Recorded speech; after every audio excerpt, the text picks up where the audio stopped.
Hi investors, welcome to SOIC. In today's business analysis, we'll be doing the result analysis of Suven Pharmaceuticals, Deepak Nitrite and Dharamshi Morarji Chemical Company. तो जिन लोगों ने हमारा chemical webinar join करा था उन्हें पता होगा कि हमने जो डीएमसीसी करके कंपनी है धर्मश्री मुरारजी केमिकल कंपनी इसका डिटेल एनालिसिस वहां पे करा था। एंड मोर ओवर इस कंपनी का जो फॉलो बिजनेस अपडेट इसलिए दे रहे हैं क्योंकि आज एक बहुत ही छोटी कंपनी है ना, एक बहुत इंटरेस्टिंग स्टेज पे है। तो एक बार देखते हैं इस कंपनी के अंदर क्या क्या चेंजेस हो रहे हैं, right? So, just before starting, like one clarification that we are not SEBI registered advisors. Nothing in this video should be considered as an investment advice. And just as a disclosure, we own all the three stocks, and so in pharmaceuticals, we've been owning after the demerger as well. So just as a disclosure, right? So starting with the result of Suven Pharmaceuticals. तो Suven pharmaceutical में आज 3 divisions हैं। तो Suven pharma जैसे आपने हमारी पहले एक वीडियो भी देखी होगी जो हमने आई थिंक चैनल पे फर्स्ट हमारा बिजनेस एनालिसिस था कि सुवेन फार्मा और सुवेन लाइफ का डीमर्जर हुआ था। हम लोग सुवेन लाइफ को ट्रैक नहीं करते क्योंकि हमें लगता है वहाँ पे एक बहुत लक का एलिमेंट है, अगर आपका मॉलिक्यूल सक्सेसफुल हुआ तभी वो बिजनेस अच्छा करेगा।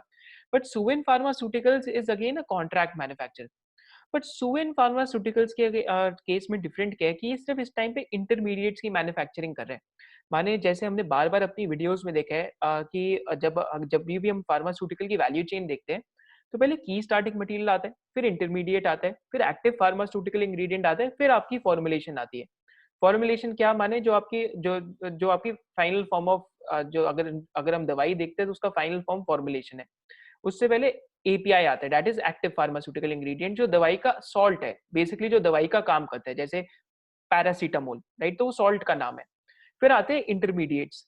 तो इंटरमीडिएट्स बेसिकली एपीआई बनाने के लिए जो डिफरेंट की स्टार्टिंग मटेरियल है उनके साथ जो रिएक्शन होता है वो इंटरमीडिएट से होता है। तो सुवेन फार्मास्यूटिकल इंटरमीडिएट्स बनाता है।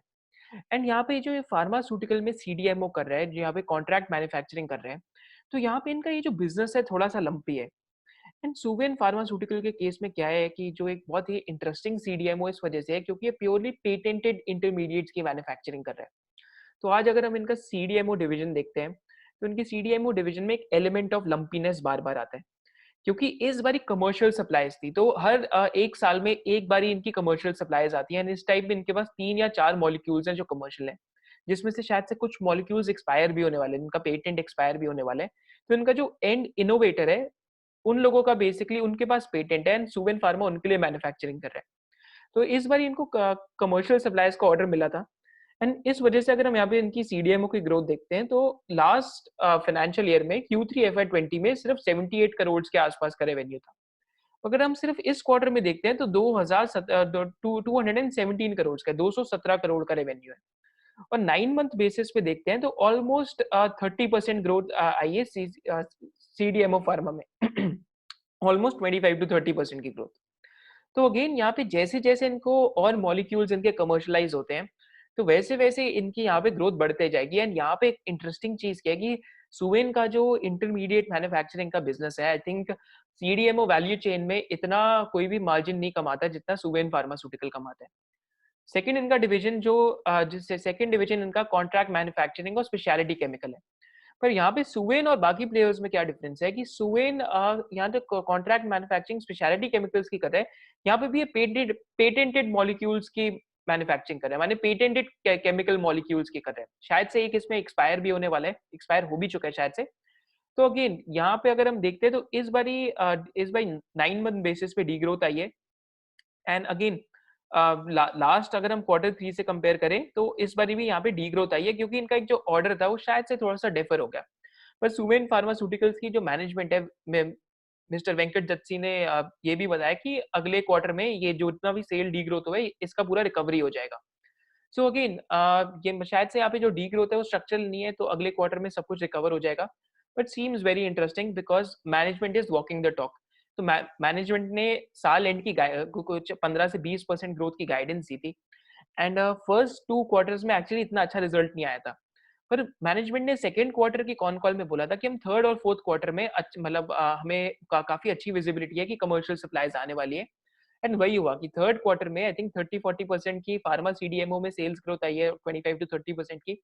एंड यहाँ पे जो इनका इबिटा की ग्रोथ है वो तो और भी ज्यादा ही है, एंड इबिटा मार्जिन एक बार देखेंगे कि कितना ज्यादा है।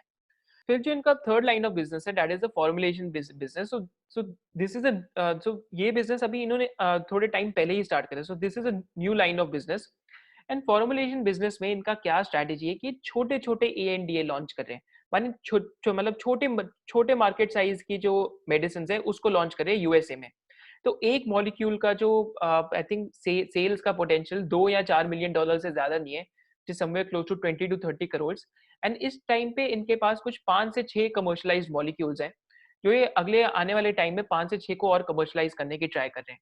सो अगेन इस वाले बिजनेस में इनकी इनकी जो ग्रोथ है लास्ट क्वार्टर से मतलब as compare to last financial year तो कम है, बट अगर हम 9 मंथ बेसिस पे देखें तो ऑलमोस्ट 68 करोड़ की सेल है, विच is again a growth of almost 20 to 25% के आसपास, ऑलमोस्ट 25 to 30% के आसपास।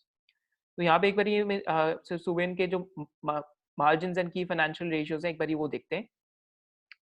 सो ओवर हियर, तो इस बार ये जैसा कि हम EBITDA मार्जिन देख सकते हैं, तो EBITDA margin is somewhere close to 51.11% in this quarter, which is extremely high because इनका जो केमिकल बिजनेस है क्योंकि वो डी ग्रो करा एंड फार्मा बिजनेस ग्रो करा। तो इससे हमें क्या पता लग रहा है अगर हम नंबर्स को डिराइव करें, तो बेसिकली इससे ये अंडरस्टैंडिंग आती है कि फार्मा वाले बिजनेस में जब भी कमर्शियल सप्लाईज आती हैं तो मार्जिन काफी काफी ज्यादा हाई हैं। आई थिंक सो कुछ कुछ इनके फार्मा के प्रोडक्ट्स ऐसे होंगे जहाँ पे ग्रॉस मार्जिन 80 to 90% के आसपास होएगा।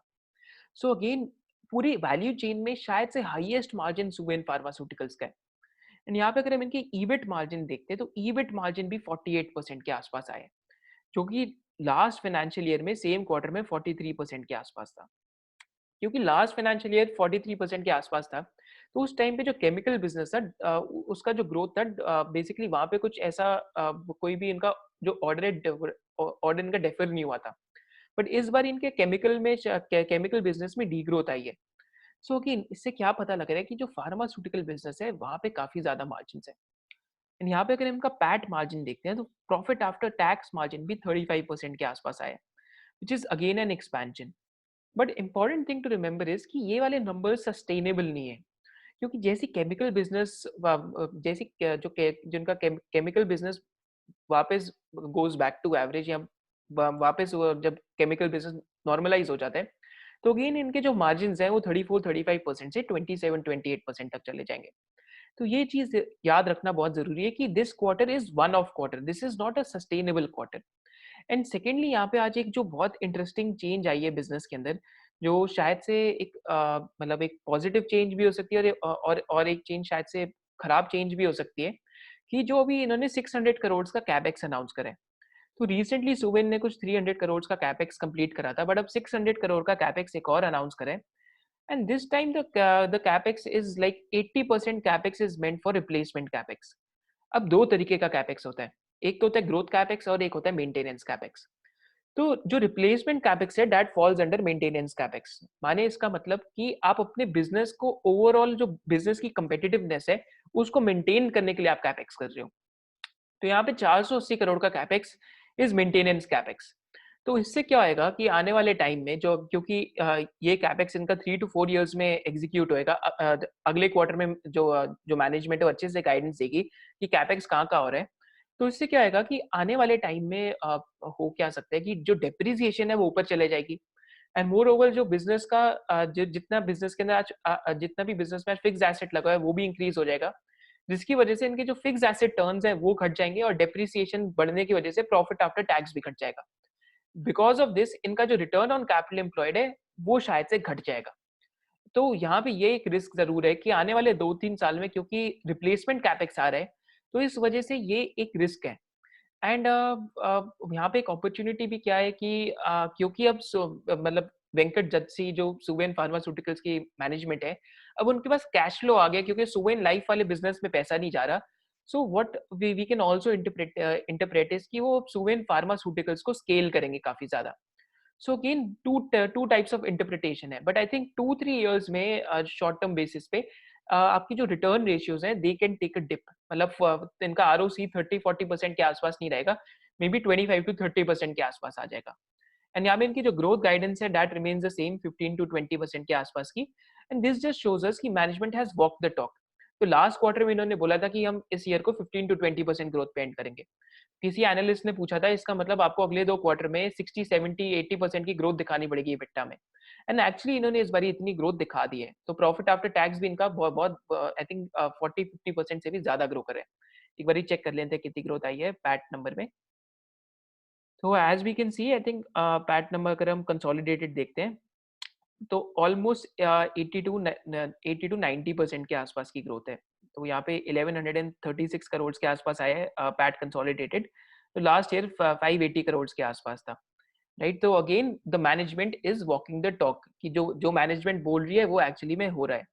So just seems very interesting. I think this is 57.9 crores and this is 113.6 crores. I think this is in rupees million, right? So just moving forward. तो यहाँ पे इन्होंने एक और भी इंटरेस्टिंग चीज बताई. अब यहाँ पे उनका सिंजीन के साथ कंपैरिजन कैसे कर सकते हैं. तो आज काफी लोगों को एक्चुअली में सिंजीन का जो लॉन्ग टर्म थीसिस है वो नहीं समझ आ रहा, क्योंकि सिंजीन के अंदर जो जो आपका contract research and manufacturing services of large molecules जो आपके बायोलॉजिक्स है उनका भी आएगा. तो किसी को अगर क्रैम समझना है आप हमारी सिंजीन वीडियो देख सकते हैं, बिकॉज आई थिंक इस सेक्टर के अंदर वेल्थ क्रिएशन के चांसेस काफी ज्यादा बढ़ रखे हैं नेक्स्ट 5-10 ईयर्स में. तो सिंजीन के केस में क्या है कि दो टाइप्स के मॉलिक्यूल्स है. एक तो आपके केमिकल मॉलिक्यूल्स है और एक आपके बायोलॉजिक मॉलिक्यूल्स है. सो सिंजीन इस टाइम पे जो केमिकल मॉलिक्यूल्स है उनकी मैन्युफैक्चरिंग कर रहा है. पर जो लार्ज मॉलिक्यूल्स है जो जिसकी हम बात कर रहे हैं, तो लार्ज मॉलिक्यूल्स के कॉन्ट्रैक्ट रिसर्च एंड मैन्युफैक्चरिंग इस टाइम पे ज्यादा बिजनेसेस नहीं कर रहे हैं इंडिया में. पर सिंजीन 2016 से ही वो कैपेबिलिटी बिल्ड कर रहा है.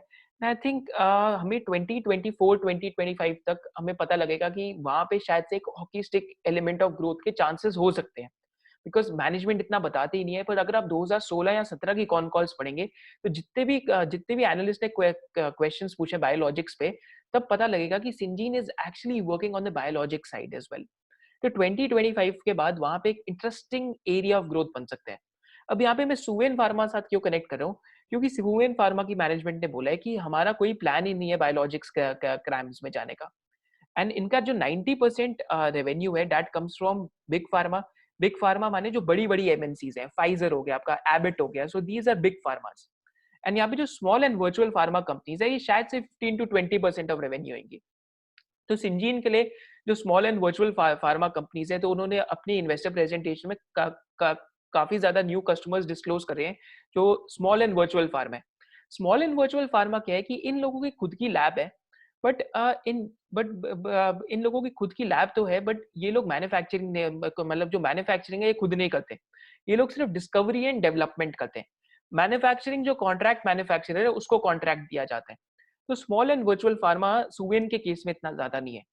एंड यहाँ पे जो इनका फॉर्मुलेशन बिजनेस है, जो इनका न्यू लाइन ऑफ बिजनेस है, यहाँ पे इन्होंने 20 to 25% की ग्रोथ के लिए गाइड करा है.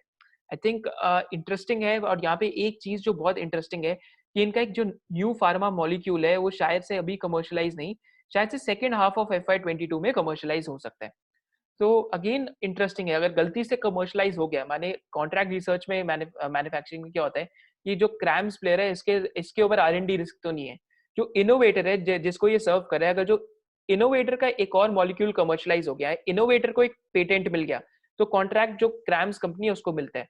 तो क्रैम्स कंपनी की जो मैन्युफैक्चरिंग स्टार्ट होती है तो एकदम बिजनेस का स्केल बहुत चेंज हो जाता है. जैसे हमने नवीन फ्लोरीन में क्या देखा था कि 1 7 या 8 साल का कॉन्ट्रैक्ट आने से क्या हुआ, बिजनेस का स्केल एकदम जो एक बिजनेस का स्केल एकदम डिफरेंट डायमेंशन में चला गया. तो अगेन इंटरेस्टिंग सेगमेंट है, इंटरेस्टिंग सेक्टर है. एक नॉन लीनियर मॉलिक्यूल मिल गया तो बिजनेस कहीं से कहीं चले जाता है. एंड आई थिंक आज भी काफी सारे जो इन्वेस्टर्स हैं जो इंडिया में है या फिर जो भी एनालिस्ट भी हैं, काफी लोग इस बिजनेस की नॉन लीनियर एंगल को समझ ही नहीं पा रहे कि यहाँ पे कितना एलिमेंट ऑफ नॉन लीनियरिटी है. One molecule is enough to change the valuation of the company. One molecule is enough to change the ROC of the company. And Syngene की जैसी कंपनी के केस में क्या है, अ train of molecules is coming. माने इतने सारे मॉलिक्यूल्स आने वाले हैं, अगर उसमें से 3-4 भी कमर्शलाइज हो जाए, so again that will make it very very interesting in itself. So I think this was the result analysis of Suven pharma. इसके बाद हम डीएमसीसी एंड दीपक नाइट्राइट का जो रिजल्ट है उसको उसको एनालाइज करेंगे. Now just before analysing Deepak nitrite and DMCC, मैं आपको बताना चाहूंगा कि we have an SOIC intensive course. And SOIC intensive course में कौन सी कंपनीज अगले मेगा ट्रेंड की बेनिफिशियरी है वो हम आपके साथ डिस्कस करते हैं। एंड साथ साथ हम डिफरेंट डिफरेंट इंडस्ट्रीज का जो इंडस्ट्री स्ट्रक्चर है वो भी एनालाइज करते हैं कि एक फंडामेंटल एनालिस्ट और एक बिजनेस एनालिस्ट को बिजनेस में क्या देखना चाहिए, वो हम एसओआईसी इंटेंसिव कोर्स में डिस्कस करते हैं।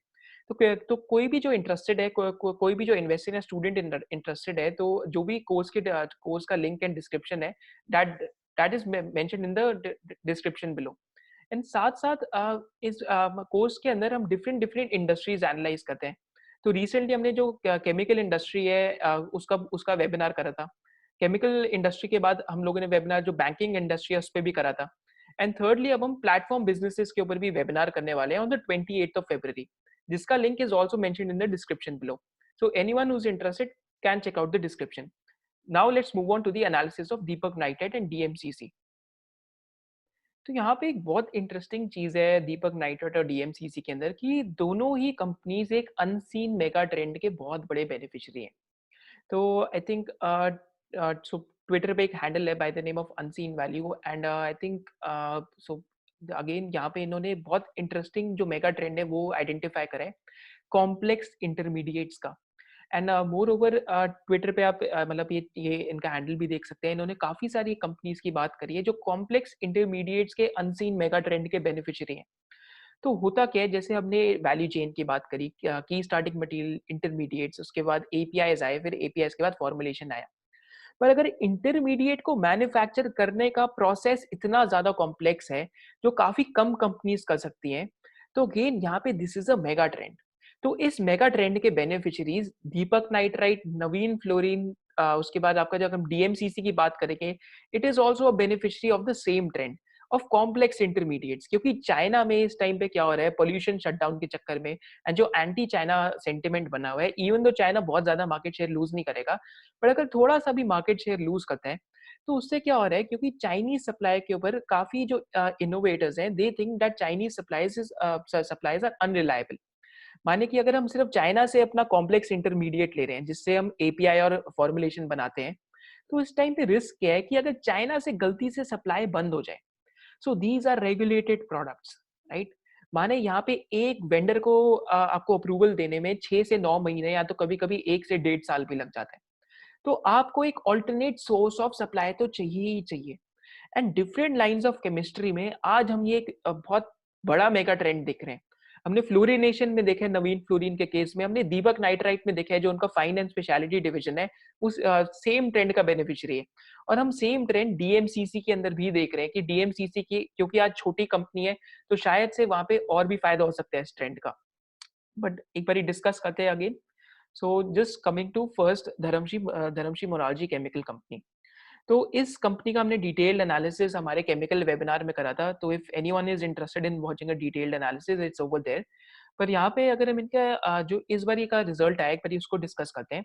तो पहले यहाँ पे एक इंटरेस्टिंग चीज क्या है कि इस बार की जो इनकी एनुअल रिपोर्ट है, आई थिंक कोई भी जो केमिकल सेक्टर को पढ़ रहा है या केमिकल सेक्टर में इंटरेस्टेड है, आपको दीपक नाइट्राइट और डीएमसीसी की एनुअल रिपोर्ट तो जरूर पढ़नी चाहिए। Because these two annual reports this time have been vastly different. माने इतना इंटरेस्टिंग इंसाइट मतलब मिल रहा है इनकी एनुअल रिपोर्ट से, जो नॉर्मली इतनी एनुअल रिपोर्ट्स में नहीं मिलता। एंड इस बार इन्होंने एनुअल रिपोर्ट में एक जो बहुत इंटरेस्टिंग चीज मेंशन करी है कि they are focusing on chemicals where the company envisages an operating margin of 30% and a payback period of no more than 3 years. तो माने EBIT मार्जिन ऑफ 30%। अगर किसी कंपनी का EBIT margin 30% and capital employed turnover 1 to 1.5x है, तो माने ये ऐसे केमिकल इंटरमीडिएट्स देख रहे हैं जहां पे ROCE 30 से 40% के आसपास है। So again very very interesting, क्योंकि छोटी कंपनी जब आरओसी और मार्जिन की बात करती है एंड जब छोटी कंपनी इंटरिम डिविडेंड बार बार देती है, तो this means that the cash flow is real. Because micro cap and nano cap में there is only one truth, that is the management and the vision of the management. अगर आप management है और जो मैनेजमेंट का vision है वो आप समझ सकते हैं, तो potentially a lot of wealth creation can happen, and I am already biased in the company, तो आपको ये एज एन मतलब this is not a recommendation. आपको इन टर्म्स ऑफ आपको ये देखना है कि जब हम छोटी कंपनी एनालिसिस करते हैं तो जो मैनेजमेंट का विजन है वो हमें बहुत अच्छे से समझ आना चाहिए। जैसे एपीएल अपोलो जब छोटी कंपनी थी तब मैनेजमेंट का विजन तभी बहुत क्लियर था। जब दीपक नाइट्राइट एक छोटी कंपनी थी तब मैनेजमेंट का विजन बहुत क्लियर था। जब alkyl amine 700 crore market cap की कंपनी थी तभी भी मैनेजमेंट का जो विजन है वो बहुत ही ज्यादा क्लियर था। अगेन मैनेजमेंट का जब विजन समझना उनकी इज अ क्वालिटेटिव इनसाइट जो ईयर्स ऑफ इन्वेस्टिंग के बाद एक किसी को समझ आता है। आज शायद से एक दो छोटी फाइनेंशियल कंपनीज भी हैं जहाँ पे हमें लगता है कि जो मैनेजमेंट का विजन है दैट इज एब्सोल्युटली क्लियर कि हम बिजनेस को किस डायरेक्शन में लेके जाना चाहते हैं। तो उस बिजनेस का मैं अभी आपके साथ नाम तो नहीं लूंगा बट वो बिजनेस आने वाले टाइम में अपने अपने यूट्यूब चैनल पे मतलब उसका डिस्कशन जरूर करेंगे एक बारी। So just moving forward, just give me a second. Right. तो यहाँ पे जो इस बार इनका रिजल्ट आया है तो यहाँ इस बार क्या था इनके क्वार्टर में तो 35 डेज का मेंटेनेंस शटडाउन था क्योंकि ये लोग सल्फर केमिस्ट्री में काम करते हैं which is potentially risky chemistry to operate in. Sulphur and boron chemistry में काम करते हैं। तो यहाँ पे लास्ट Q3 से कंपेयर करते हैं ग्रोथ तो है बट अगर हम quarter on quarter sales growth देखेंगे तो इट हैज फॉलन मतलब सीक्वेंशियली सेल्स ग्रोथ आपकी गिर गई है क्योंकि इस बार 35 डेज का मेंटेनेंस शटडाउन था। एंड मैनेजमेंट ने बहुत मतलब पहले ही ये बहुत अच्छे से शेयर कर दिया था कि मेंटेनेंस शटडाउन आएगा। काफी मैनेजमेंट्स मैंने देखा है मिड और लार्ज कैप स्पेस में भी नहीं बताती मेंटेनेंस शटडाउन है, फिर क्वार्टर के एंड में आगे बताएंगी मेंटेनेंस शटडाउन था। सो अगेन देन उस स्टॉक के अंदर खराब रिएक्शन आता है। बट यहाँ पे मैनेजमेंट क्योंकि बहुत ट्रांसपेरेंट है एंड मैनेजमेंट का विजन क्लियर है तो यहाँ पे छोटी छोटी चीजें आपको स्मॉल और जो मतलब स्मॉल कैप इन्वेस्टिंग है उसमें आपको समझनी पड़ेंगी। And this is not a space for the फेंट hearted because these companies are very very volatile and if something or the other works out तो अगर हम रिस्क और रिवॉर्ड के टर्म्स में देखेंगे तो जो रिवॉर्ड है that is huge but risk भी यहाँ पे आता ही है। तो मैनेजमेंट का विजन समझना is the number one thing. More over अगर हम एबिटा मार्जिन देखते हैं तो ईयर ऑन ईयर ग्रोथ तो है but sequentially it has fallen because of the maintenance shutdown. And इस टाइम पे आई थिंक नेक्स्ट क्वार्टर जो होएगा इनका वहाँ पे सल्फ्यूरिक एसिड के प्राइसेस काफी बढ़ चुके हैं तो ये बल्क केमिकल भी करते हैं। 40 to 50% इनका sales coming from bulk chemical. तो सल्फ्यूरिक एसिड का प्राइस इस टाइम पे बहुत बढ़ चुका है। तो नेक्स्ट क्वार्टर में I think margins would expand by a lot तो again really interesting. And so इस बारी इनका जो अगर प्रॉफिट बिफोर टैक्स देखते हैं तो that has increased year on year और it has fallen quarter on quarter right. And अगर हम पैट देखते हैं तो पैट हमें ईयर ऑन ईयर कम दिखेगा बिकॉज इस टाइम पे इनका टैक्स का वन ऑफ था तो काफी लोगों ने बोला इनका टैक्स रेट नॉर्मलाइज नहीं है। तो रीजन बीइंग क्योंकि this company used to produce fertilisers तो 100 साल से फर्टिलाइजर बना रहे थे and I think last 5-10 years में वहां पे बहुत ज्यादा लॉस हो रहा था। तो 2011 में वो बिजनेस बंद कर दिया था तो इनके पास टैक्स क्रेडिट्स थे एंड सेकेंडली जो बोरॉन केमिस्ट्री है वहां पे भी इनका लॉस मेकिंग है। तो आई थिंक उसकी वजह से इनका टैक्स रेट अभी नॉर्मलाइज नहीं है। तो मैनेजमेंट ने कॉन कॉल्स में भी एक्सप्लेन करी ये चीज और एनुअल रिपोर्ट्स में भी एक्सप्लेन करी है तो आप उनको पढ़ सकते हैं आपको एक आइडिया अच्छा लग जाएगा right. So this is the management commentary this time. Just give me a second that again जो हमने बात करी थी कि there was a shutdown for 35 days during this quarter. And more और लेस अगर हम सेगमेंटल परफॉर्मेंस देखते हैं तो इस बारी इनका जो इस बारी जो इनका इंटरमीडिएट्स और स्पेशलिटी केमिकल का सेल है वो 66% के आसपास है जो लास्ट क्वार्टर 67% के आसपास था। बल्क केमिकल का सेल 33% के आसपास है जो इमीडिएट बेसिस पे माने नेक्स्ट 2-3 क्वार्टर्स में शायद से बल्क केमिकल का सेल बढ़ जाएगा क्योंकि it is a necessary evil. मैं आपको समझाता हूँ जो ये कैपेक्स कर रहे हैं उसका मतलब क्या है। So again this is a segmental breakup and हमारी थीसिस क्या है डीएमसीसी में कि हमें लगता है जो इनका केमिकल वाला बिजनेस है इंटरमीडिएट वाला बिजनेस है यहाँ पे दे विल मतलब जो एक्चुअली अभी कर रहे हैं तो even DMCC is doing custom synthesis manufacturing that is cramps माने कॉन्ट्रैक्ट मैन्युफैक्चरिंग डीएमसीसी भी कर रहे हैं। एंड डीएमसीसी की एनुअल रिपोर्ट में आप देखेंगे तो आपको पता लगेगा कि बड़े बड़े इनोवेटर्स भी इनके आज क्लाइंट्स हैं but management conservative no doubt काफी कंजर्वेटिव है। जस्ट मूविंग फॉरवर्ड सो ये इनके कैपेक्स प्लान्स हैं। एंड अगेन यहाँ पे इनका एक मल्टीपर्पज प्लांट लग रहा है दहेज में। अब एक कंपनी मल्टीपर्पज प्लांट क्यों लगाती है आप खुद सोचो। मल्टीपर्पज प्लांट का मतलब एक तो आपका डेडिकेटेड प्लांट होता है और एक आपका मल्टीपर्पज प्लांट होता है। डेडिकेटेड प्लांट में एक ही मॉलिक्यूल की मैन्युफैक्चरिंग होती है एक ही प्रोडक्ट की मैन्युफैक्चरिंग होती है। मल्टीपर्पज प्लांट में low volume multi variety products की मैन्युफैक्चरिंग होती है। माने छोटी वॉल्यूम है बट मल्टी प्रोडक्ट्स हैं राइट? सो मल्टीपर्पज प्लांट आप तब लगाते हैं जब आप ऑप्शनैलिटी क्रिएट कर रहे हैं। ऑप्शनैलिटी का मतलब आप डिफरेंट सेट्स ऑफ प्रोबेबिलिटी ला रहे हैं अपने बिजनेस के अंदर, कि अगर एक भी प्रोबेबिलिटी हिट हो गई, अगर एक भी फुल टॉस हिट हो गई, तो एकदम छक्का पड़ेगा, right? So this is what multipurpose plant mean. Multipurpose plant is a मतलब multipurpose plants lead to a dedicated plant. तो यहाँ पे जैसा हम देख सकते हैं कि क्योंकि multipurpose plant leads to a dedicated plant, तो वी कैन सी कि एक इनका डेडिकेटेड प्लांट ऑलरेडी दहेज में लग भी रहा है 20 करोड़ का, राइट? एंड यहाँ पे इन्होंने एनडीए साइन करा है। एनडीए नॉन डिस्क्लोजर एग्रीमेंट, हम नहीं बताएंगे कौन सा प्रोडक्ट प्रोड्यूस हो रहा है, हम नहीं बता सकते कौन सा हमारा कस्टमर है। So again, multi-purpose plant is actually a big integrator into converting that like molecule into a dedicated plant. अगर multi-purpose plant के अंदर वहाँ पे अगर एक भी molecule आपका hit हो गया, या तो innovator या आप जो आपका end customer है उसका एक भी molecule scale कर गया, then that leads to a dedicated plant. So this is why this company is very very interesting because market cap isn't much. तो यहाँ पे एक और या एक दो भी और प्लांट्स ऐसे आगे जो एकदम मतलब छोटे और फोकस प्लांट्स हो, so this company can go into altogether a different orbit in itself.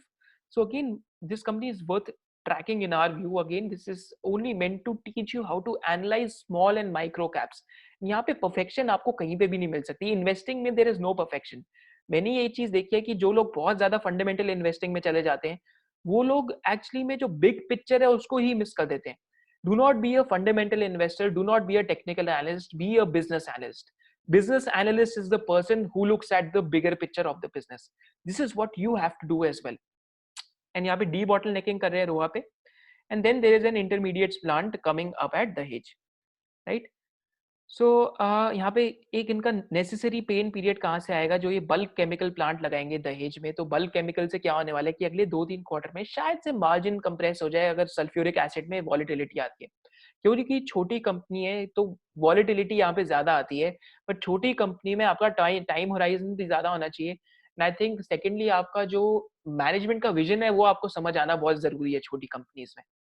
So I think this was the analysis of DMCC। And किसी को अगर डिटेल्ड एनालिसिस देखना है तो हमारे हमने केमिकल वेबिनार में करा था। फाइन ऑर्गेनिक्स का भी डिटेल्ड एनालिसिस हमने केमिकल वेबिनार में करा था, पोशाक का भी करा था, ट्रांसपेक का भी करा था। The link to the chemical webinar is mentioned in the description below.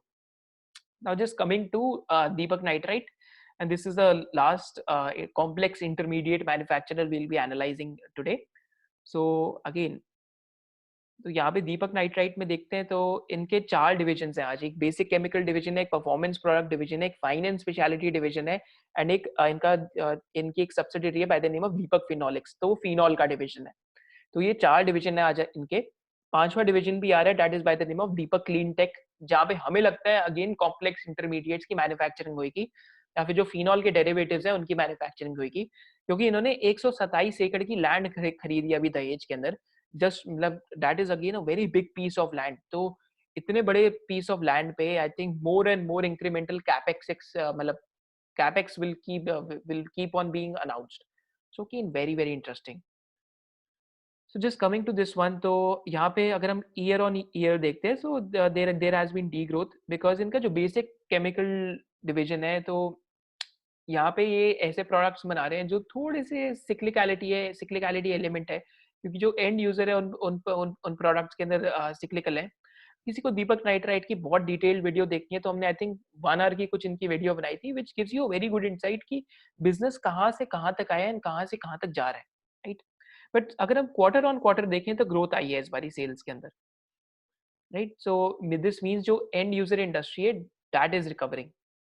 And more over अगर हम इनके ईबिट मार्जिन देखते हैं तो मतलब अगर हम क्वार्टर ऑन क्वार्टर देखते हैं तो EBIT margin have grown to 23.8%, और ईयर ऑन ईयर भी ईबिट मार्जिन के अंदर इंप्रूवमेंट है। बट अगर हम सेल्स देखते हैं तो सेल्स हैव डीग्रोन। तो year on year sales have degrown, 59 crore से sale have come to 47 crore. But quarter on quarter sales के अंदर इंप्रूवमेंट है बिकॉज जैसे जैसे इकोनॉमी अनलॉक हो रही है, जैसे जैसे इंडस्ट्रीज नॉर्मलाइज हो रही है, इनका जो बेसिक केमिकल का डिवीजन है this will come back to its normal growth trajectory. यहाँ पे हमें लगता है 7-8-9% से ज्यादा ग्रोथ नहीं हो सकती, क्योंकि यहाँ पे इनका जो पोर्टफोलियो ऑफ प्रोडक्ट्स है वो काफी ज्यादा मेच्योर है। तो ये चीज आपको याद रखनी पड़ेगी। सो एक्चुअली दीपक नाइट्राइट के केस में जो उनका ग्रोथ ड्राइवर है, that will be the fine and speciality chemical division and the phenol derivatives and the Deepak clean tech which is coming. तो यहाँ पे हम एक बार इनके फाइनेंस अगर इनका ये जो एफएनएस डिवीजन है उसको देखते हैं, फाइनेंस स्पेशलिटी केमिकल्स। सो यहाँ पे sales year on year have grown from 173 crores to 211 crores. That is almost a growth of 20% के आसपास। Just give me a second, right? And यहाँ पे अगर हम इनकी ईबिट मार्जिन्स देखते हैं तो EBIT margins have also increase to 43.3%, पर quarter on quarter EBIT margins have fallen because Deepak nitrite की मैनेजमेंट ने अगेन लास्ट क्वार्टर में बोल दिया था कि फाइनेंस जो हमारा एफएनएस डिवीजन है, that is finance speciality chemical division है, यहाँ पे हमारे जो ईबिट मार्जिन्स है वो 40 से 44% के बीच में रहेंगे, that is between 40 to 44%, which is again a very very good EBIT margin to have and again proves that they are walking the talk. अगर 40 to 44% के बीच में मेंटेन कर सकते हैं तो इस बार 43.3% आए, तो I will actually give them some time कि मैं 6 से 12 महीने के टाइम में देखूंगा या 18 महीने में देखूंगा कि एक्चुअली में is the management walking the talk और नॉट। बट अभी तक तो लग रहा है कि management is walking the talk even in terms of FNS EBIT margins, right? So again very very interesting कि इस बिजनेस में क्या होता है। अगर ईयर ऑन ईयर देखें तो 58 करोड़ से ऑलमोस्ट 91 करोड़ की ग्रोथ आई है ईबिट में, पर क्वार्टर ऑन क्वार्टर वो ग्रोथ घट गई है क्योंकि ईबिट मार्जिन कॉन्ट्रैक्ट हुआ है। But going forward I expect this complex intermediate trend to keep on accelerating. तो हम एक कभी जब मतलब किसी वीडियो में हम सीजीएमपी और जीएमपी इंटरमीडिएट्स की भी बात करेंगे, तो इस टाइम पे दीपक नाइट्राइट जीएमपी इंटरमीडिएट्स कर रहे हैं, नवीन फ्लोरिन सीजीएमपी इंटरमीडिएट्स करते हैं। So again, a very very interesting insight. I think Deepak nitrite इस टाइम पे जो नॉन जीएमपी है वो वाले इंटरमीडिएट्स कर रहे हैं, तो ये गुड मैन्युफैक्चरिंग प्रैक्टिसेस वाले नहीं कर रहा, that is targeting the American market. But Naveen fluorine इस टाइम पे वो कर रहे हैं, तो वो आपको कैपेबिलिटीज बताता है डिफरेंट कंपनीज की, तो I think that will take some time. So performance product division जो इनका डैशडा और ओबीए क्या है, तो यहाँ पे थोड़ा सा एक एलिमेंट ऑफ सिक्लिकलिटी है जो हमें यहाँ पे दिखता है, बट यहाँ पे again hard thing to note is that the business is recovering. तो EBIT margin has come back to 9% के आसपास, बट यहाँ पे ये प्राइस टेकर है। In my view they are not the price maker. शायद से हर 2-3 साल में एक साल ऐसा आएगा जहाँ पे इनके ईबिट मार्जिन एकदम 20-30-40% चले जाए, but this is a cyclical line of business जो इनके जो ये वाला इनका डिवीजन है, that is performance products. So phenols में इस बार इनकी अच्छी ग्रोथ आई है, जो हमने देखा था कि दीपक नाइट्राइट ने 1500 करोड़ का प्लांट लगाया था दीपक फिनोलेक्स के नाम से। सो कि यहाँ पे इनका EBIT margin has expanded to 23.2%, क्योंकि जब प्लांट एक्चुअली में कैपिटलाइज हुआ था तो फिनॉल की जो स्प्रेड्स थी वो बहुत कम थी, माने फिनॉल का जो बिकने का प्राइस था वो काफी कम था। बट अब क्योंकि फिनॉल की जो स्प्रेड्स हैं they have started recovering, so this is why इनकी EBIT margins have also expanded. So this is actually the beauty of Deepak Nitrite's business, that it is a diversified chemical company. माने कभी कोई segment काम कर जाएगा, कभी कोई segment काम कर जाएगा, कभी कोई सेगमेंट अच्छा कर जाएगा, कभी कोई सेगमेंट अच्छा कर जाएगा। तो इससे क्या होता है कि इनका जो अगर हम कंसोलिडेटेड लेवल पे देखेंगे तो कंसोलिडेटेड लेवल पे इतना ज्यादा फर्क नहीं आता, but company is headed in the right direction and we do own all the three stocks, like just as a disclosure I'll tell you. So again Deepak Nitrite again is a company which has headed from a which has become from a nano cap to a small cap, from a small cap to from a small cap to a mid cap, and now we think from a mid cap to a large and mid cap it is going towards that 30 to 40,000 crore market cap. But let's see if that happens maybe in 3-4 years, but I think it is on that path right now. So again so this was a so this was the result analysis of Deepak Nitrite, and do let us know in the comment section कि आपको क्या लगता है कि कौन सी company का ज्यादा अच्छा रिजल्ट आया है, एंड आपको क्या लगता है कि आप हमारी बात के साथ अग्री करते हैं या नहीं करते कि छोटी कंपनीज में जो मैनेजमेंट का विजन है वो आपको अच्छे से समझ आना चाहिए कि इंक्रीमेंटल कैपिटल कहाँ पे जा रहा है एंड जो बिजनेस का डायरेक्शन है वो किस तरफ जा रहा है। So thank you for joining us, hope to see you in the next session.